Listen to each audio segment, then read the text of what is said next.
Monsieur le Premier ministre, Monsieur le Ministre, Monsieur le rapporteur, chers collègues, ce dernier budget macronien est une calamité. Ce budget a d'abord été une calamité démocratique en bafouant le Parlement tout au long du processus. Comment sommes-nous censés examiner un budget correctement quand il est en permanence modifié par le gouvernement à la dernière minute au gré des annonces faites par le candidat Macron à la télévision? Ce budget est bien sûr aussi une calamité écologique. Vos envolées ne changeront rien à la réalité qui est votre quasi sur place sur l'urgence écologique. Après 4 ans à suivre de près le budget du ministère de l'écologie en tant que rapporteur spécial, je peine à croire encore l'ampleur des suppressions d'effectifs que vous avez fait subir à ce ministère réduit à n'être plus qu'un guichet. 5 526 emplois en moins depuis 2017. Tout comme je peine à croire que vous détruisez, comme vous le faites, les opérateurs indispensables de l'écologie comme Météo France ou le CEREMA ou l'Office national des forêts en les asphyxiant année après année sous vos coupes budgétaires. Ce budget est aussi une catastrophe sociale dans la droite lignée des précédents.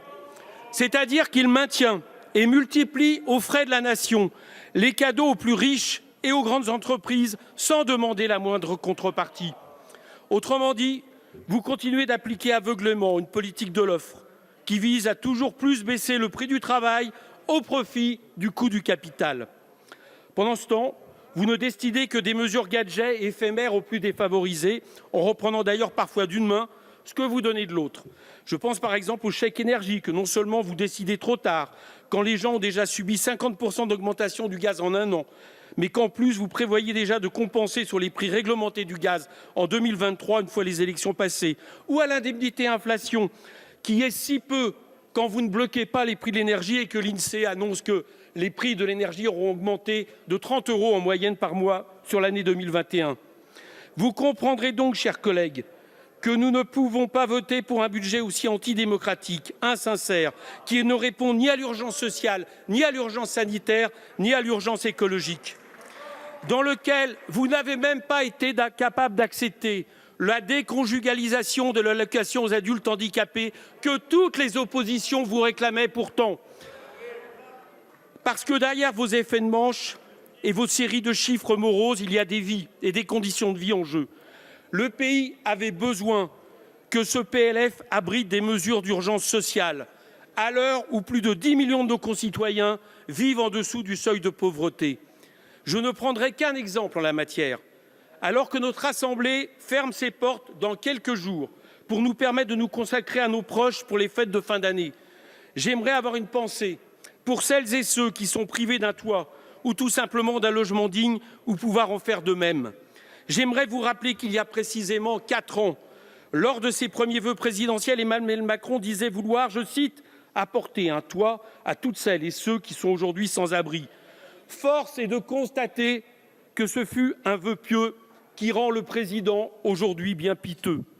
Puisque la Fondation Abbé Pierre dénombrait dans son rapport 2021 encore plus de 4 millions de personnes mal logées dans notre pays, dont plus de 300 000 sans domicile fixe.